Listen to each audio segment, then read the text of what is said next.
అయితే ఈ ముఖ్యంగా మేము అంటే ఇప్పుడు ఇది కొత్తగా కాదు, మేము ఈ తెలంగాణ రాకముందు నుంచి దేశవ్యాప్తంగా ఆందోళన చేస్తున్నాము. మాకు హాలిడే ప్రకటించాలని శివలాల్ జయంతి రోజు ఈ గవర్నమెంట్ అయినా కానీ మాకు హామీ ఇచ్చారు. గతంలో సీఎం గారు పెద్ద భారీ సభ బంజారా హిల్స్లో పెట్టేసి బంజారాల ఆధ్వర్యంలో భారీ సభ పెట్టి సీఎం గారి సాక్షాత్తు సీఎం గారు మాకు మాట ఇవ్వడం జరిగింది. ఆయన గారు మాట ఇస్తే ఖచ్చితంగా మాట తప్పకుండా వారు పాటిస్తారని మాకు తెలుసు.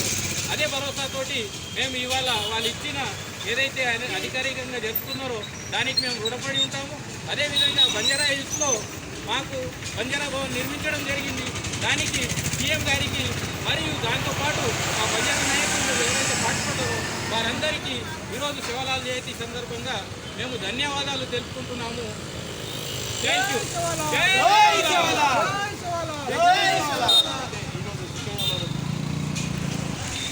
వచ్చేసి ర్యాలీ కూడా